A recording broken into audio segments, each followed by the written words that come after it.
there's always deeper layers behind every deal. There are always certain factors. And when I think about anybody that might be listening to this, I'm thinking make sure it's all locked tight because you don't know what that landlord is going to do. You don't know if that proposed property that is breaking ground on, March 6th, if that landlord is going to be able to sustain, whether it be the commission for the leasing agent or for the tenant, representation agent, have your I's dotted and your T's crossed at all terms because it's going to save you a lot of effort.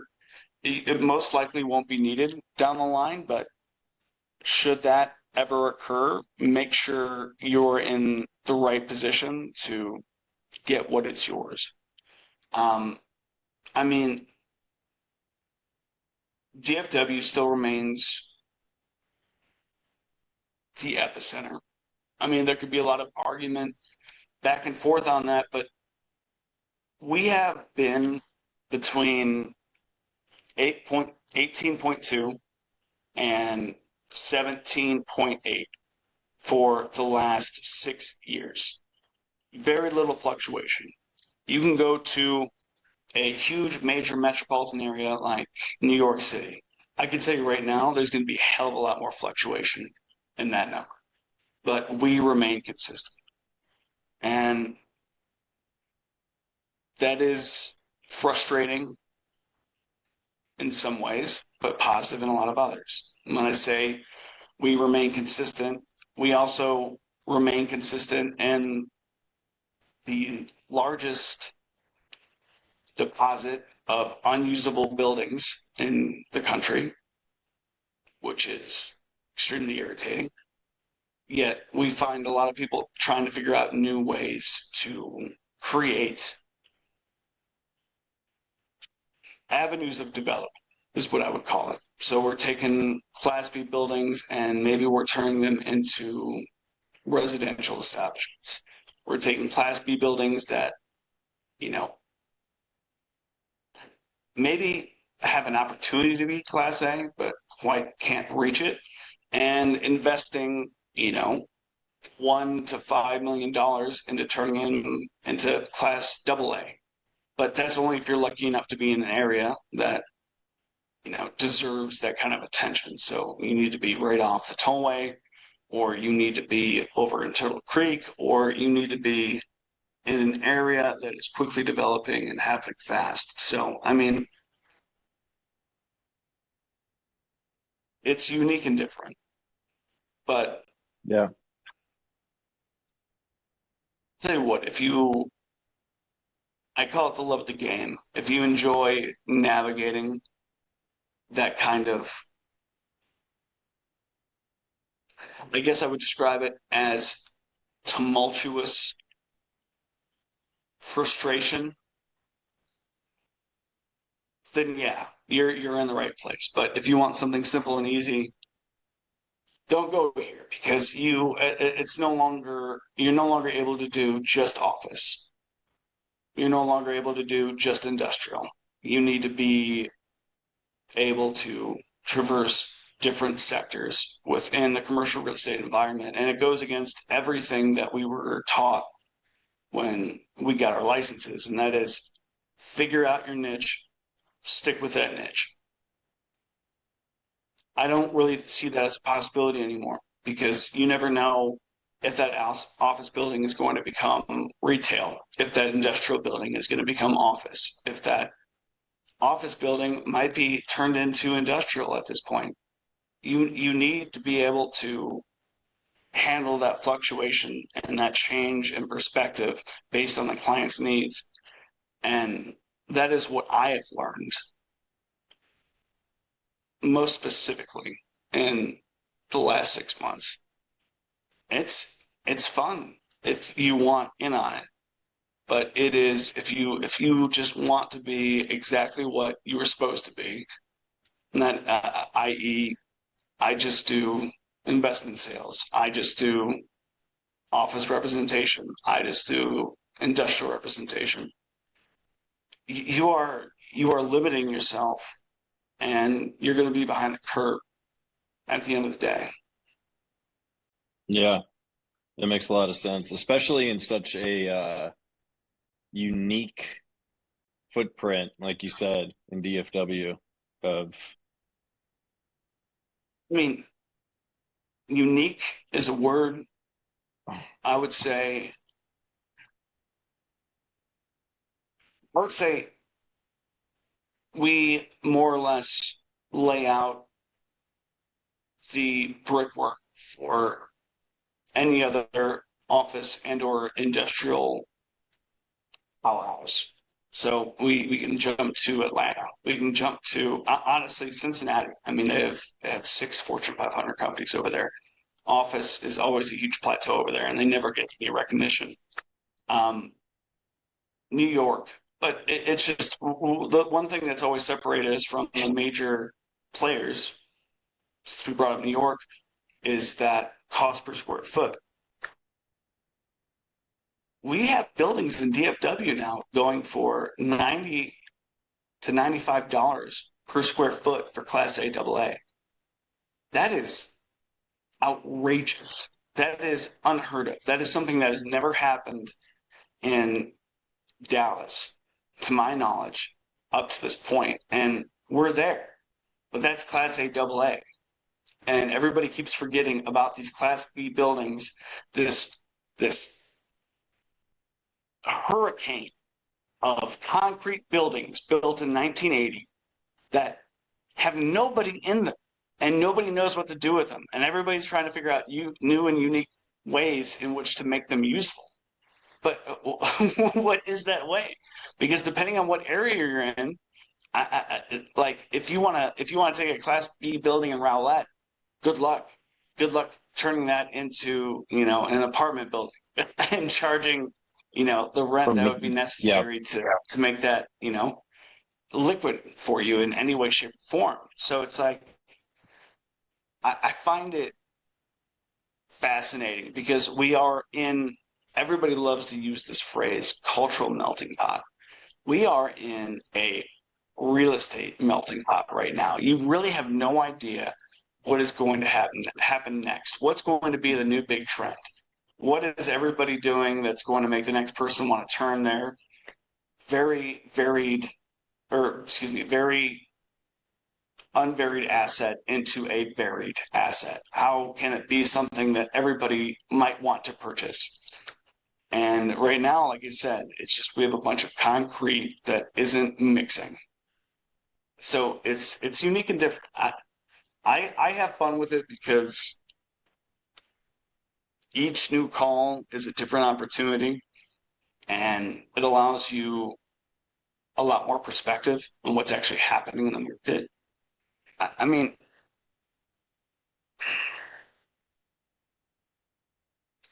there are only, right now, 4 million square feet are under construction in the DFW area. That's crazy. Yeah. Do you know how insane that is? Yeah. Nobody's really talking about that.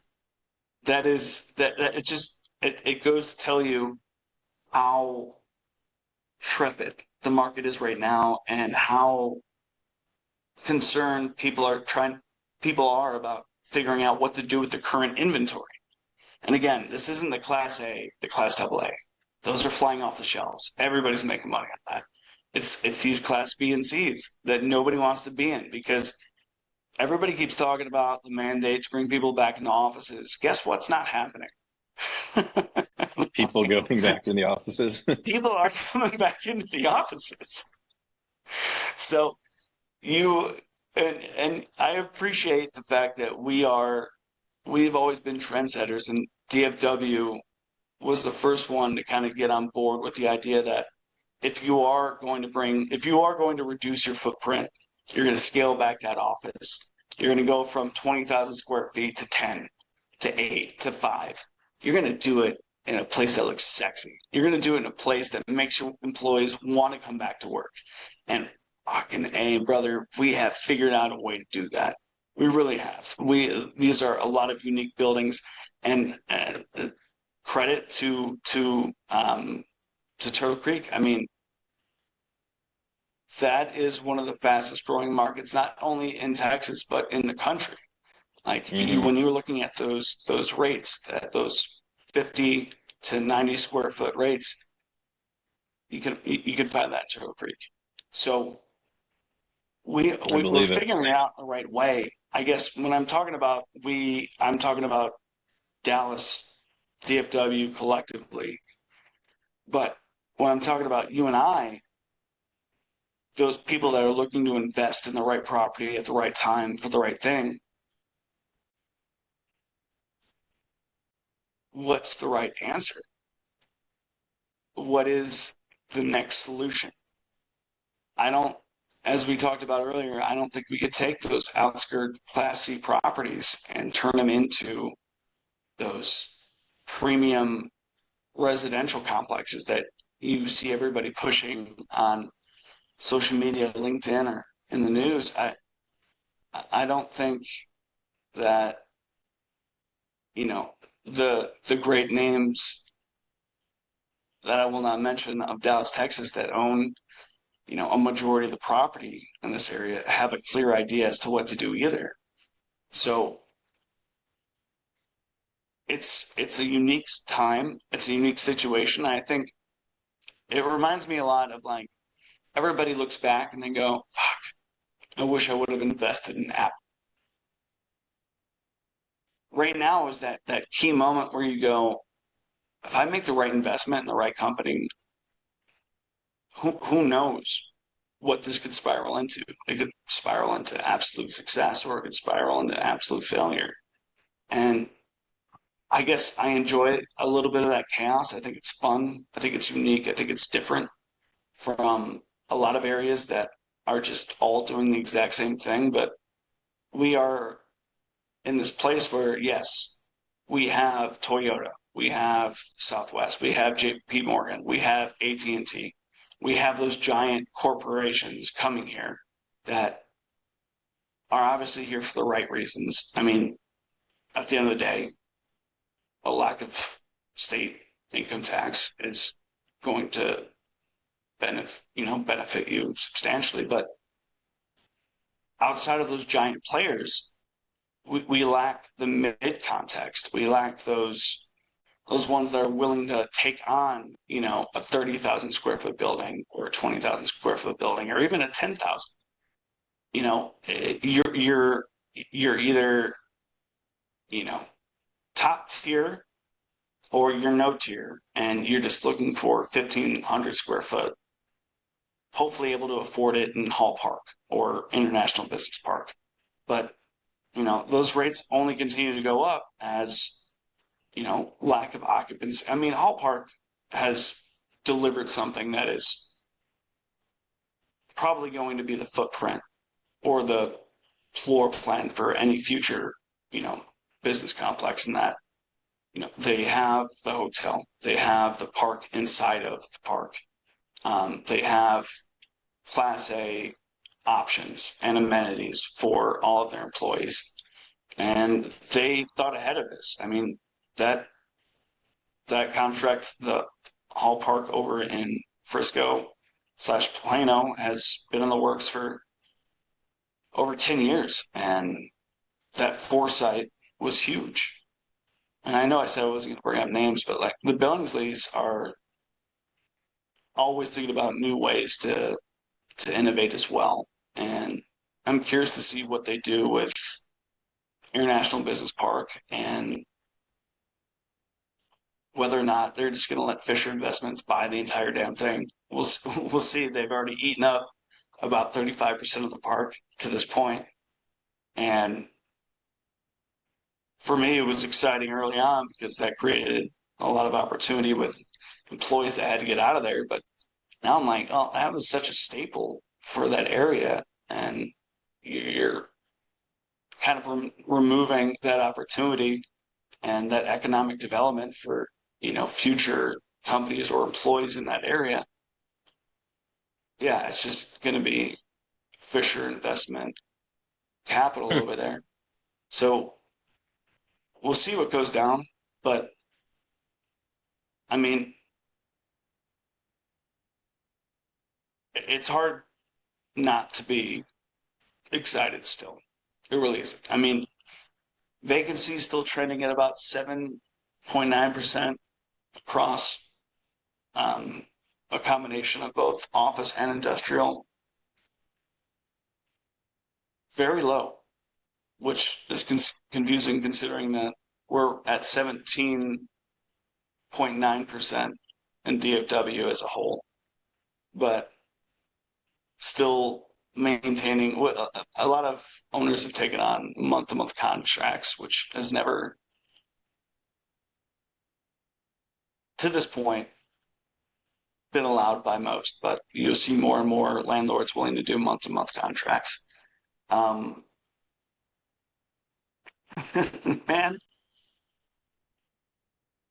It's a crazy time right you can now. get $70 a square foot in TI right now. Think about that. 10,000 square foot building, they're going to give you $700,000 just to build your office there. $700,000. Now, typically that's going to come with a 7-year deal, but I've seen ones crazier. Maybe it's just 5 years, but 7. You want to know why? Because all of these owners are so ready to sell their building. They just need their books filled. They just need there's logs. They need to see stable rent income, and it needs to be approachable and sexy to anybody that wants to buy their building. So they're just handing this money out. And honestly, if I'm a company, like there's no better time to seize an opportunity to build your dream house, wherever the hell you want to build it in DFW, because every single landlord is ready to do this in office. Industrial, different story. But in office, the TI is just out of this world, man. It's crazy, man. No, this is great. I think this is going to be great for the audience. Those of which who are in DFW can absolutely, I'm sure, relate with what you're seeing. I'm curious. So I know you and I touched briefly on this the other day, but when we think about kind of switching gears into operational leverage, things like AI, I know you've successfully used advanced software to reduce bid review time, things like that. I mean, where do you see the biggest opportunity for AI and automation to provide that next level of just operational leverage across, different complex commercial real estate workflows? And that's, maybe more specifically in like due diligence, procurement, risk mitigation, things like that.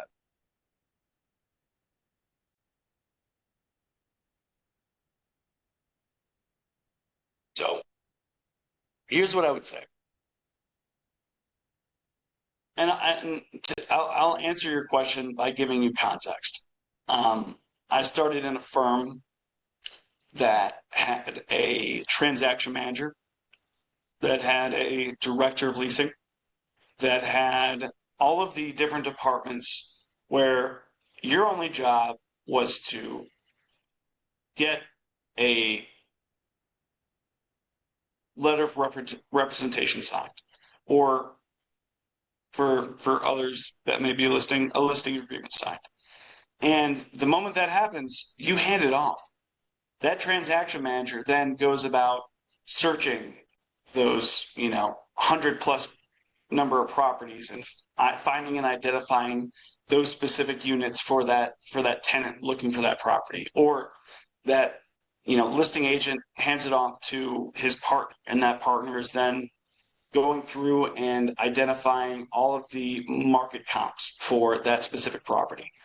That way you have a clear and present understanding as to, either from the representation side, what qualifying comps are, just as far as availability in the market in the area that they're searching for, the rent that you should expect to pay in that area, and a litany of other things. Whereas the listing agent, you know exactly what to tell, your client. This is what we should price your property at. This is how it should be done, and this is why it should be done, based off these pieces of relevant information. And now then you go to a company that it's kind of just on you to determine all of these factors and more or less figure out how to do all of this on your own, and in the hopes that you're able to do it in a timely enough fashion that you can still give all credence, awareness, and attention to any other deal you have in progress and any other person involved in that deal, because they all want answers. They all want to know they're getting the attention they deserve. That is where I think AI is going to come in, to the point where, truthfully, man, sometimes I'm doing my job and I think, do you really even need me? I could put this into ChatGPT and you can figure out all of this on your own.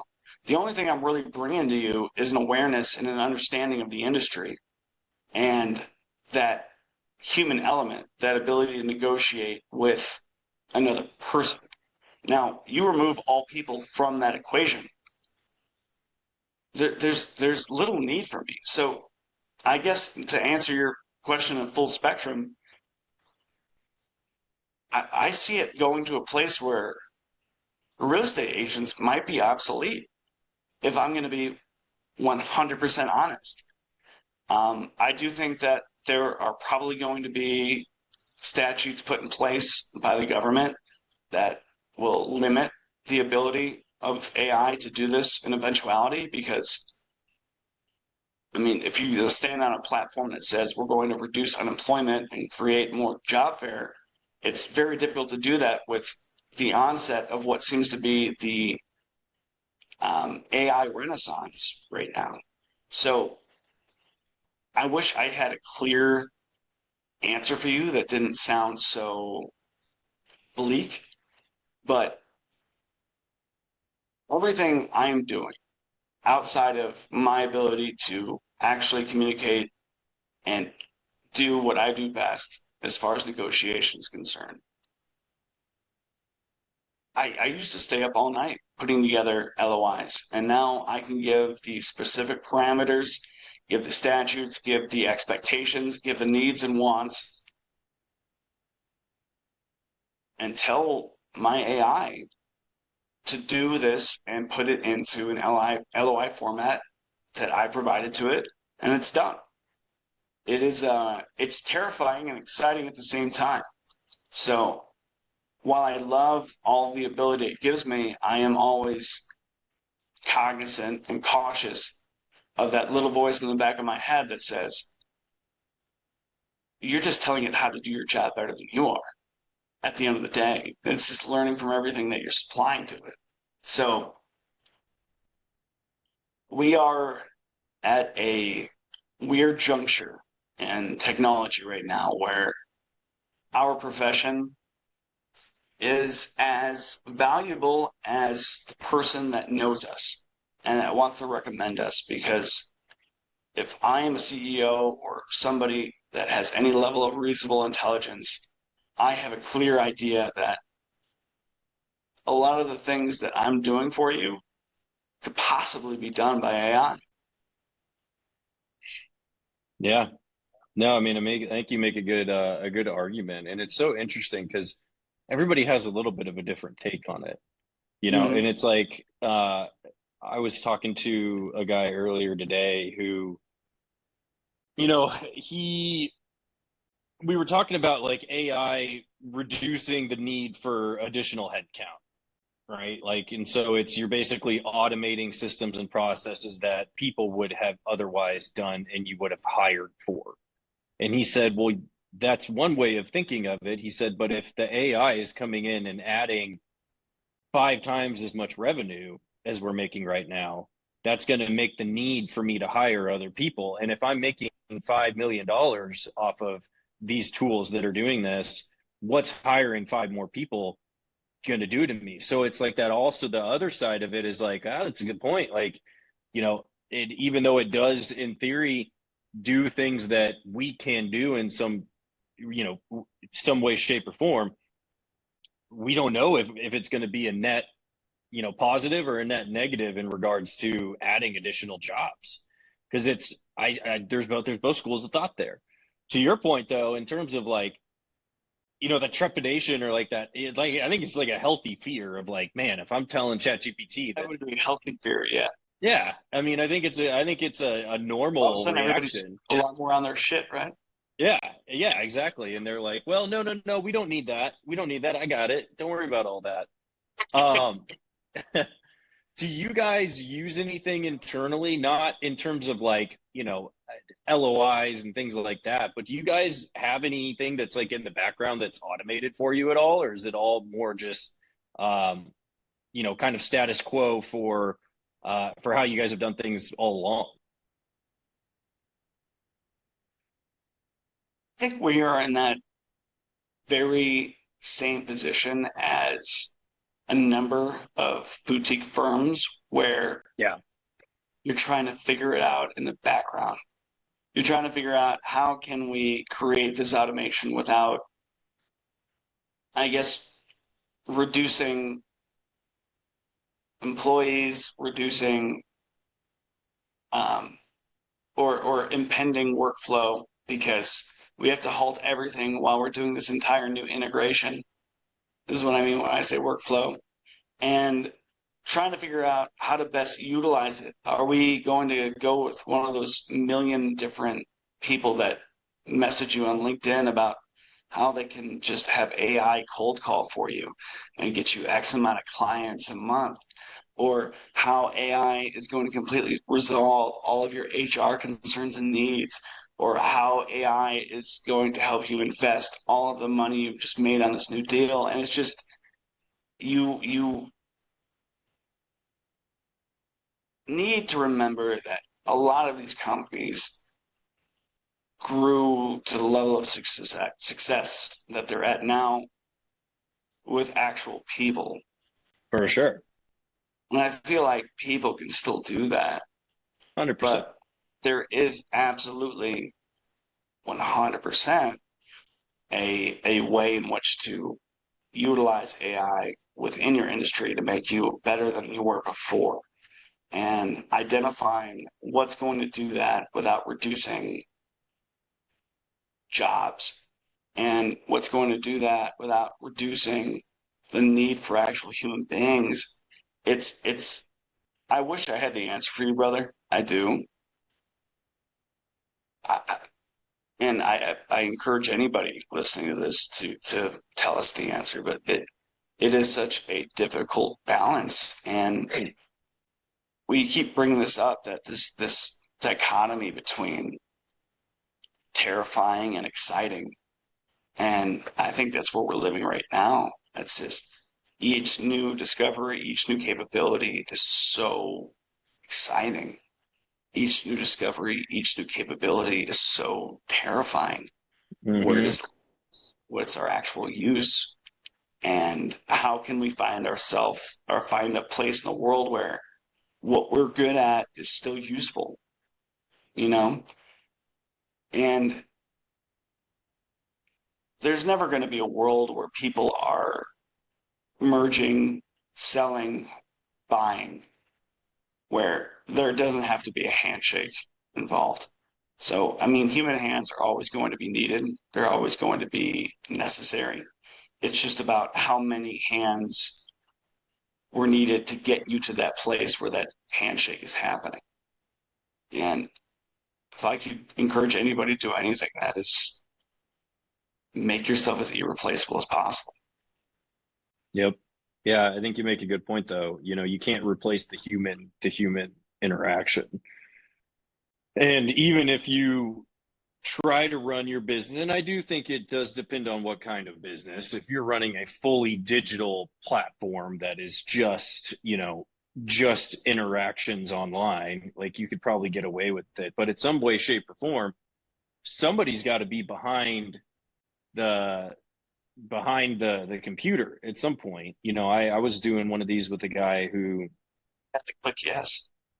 yeah, I mean, he was building his entire company on AI bots, and that was the front end, that was the middle, and that was the back end support. And it's like, okay, but what happens when the bot can't answer something that someone needs and you're risking somebody churning?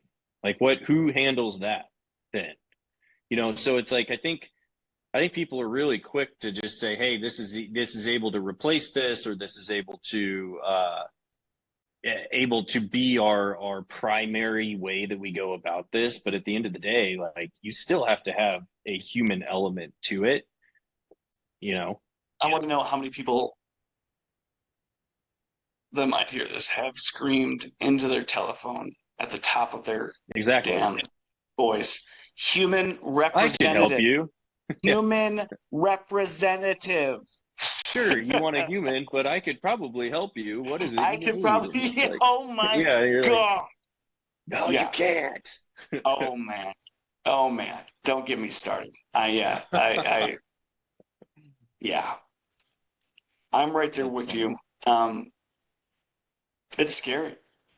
It Yeah. is. It is trepidatious. It is going to be not to keep dropping big words on you, tumultuous moving forward. But I do think that there is a silver lining in what we were just talking about. Not everything can be automated. Not everything can be dictated and determined by an AI officiant. Sometimes you just need people that are dealing with stubble on their beard, or having a bad hair day, or I'm trying to make this as inclusive to all sexes as possible. Dealing with whatever it is that they're dealing with their wardrobe or however it may be. Those ones that have been through it, have seen the front lines, and know how to push something forward and ensure that all parties are happy. Because I've yet to see an AI that's able to close the deal for me. Yeah, I believe it. I believe it. Man, well, this has been awesome. Really appreciate you All right, we're happy with this. We're good. hopping We're on. enjoying it. Yeah, I think we're doing great, man. For the folks listening, I mean, so it's Dominus Commercial, and it's just how it sounds, right? DominusCommercial.com. DOMINUS commercial. Um, they're looking for good realtors here. So anybody that might be interested, pop on through. But otherwise, man, I got to be honest with you. It's so nice to have a free platform in which to talk about something that um, a lot of people are delicate about and how they phrase or discuss it. You give a free platform to really express your opinion, and I think genuinely, probably the most fun I've ever had talking to somebody over a video camera between you and I. And I It means hope a lot. we do this again soon. And yeah, you've got my absolute confidence and utmost support when it comes to what it is that you're doing and how you're doing it, and making sure that everybody is aware and, I guess, understanding of their surroundings as possible when it comes to, I guess, both real estate and, truthfully, I mean, we touched a lot of points on life in general. So Hmm. thank you, man. I couldn't Yeah. be happier with the opportunity, and I'm really glad you allowed me the chance to chat with you. Yeah. Well, we're glad to have you on here. And like you said, DominusCommercial.com for the folks out there. So thanks Yes, again sir. for the time, Brian.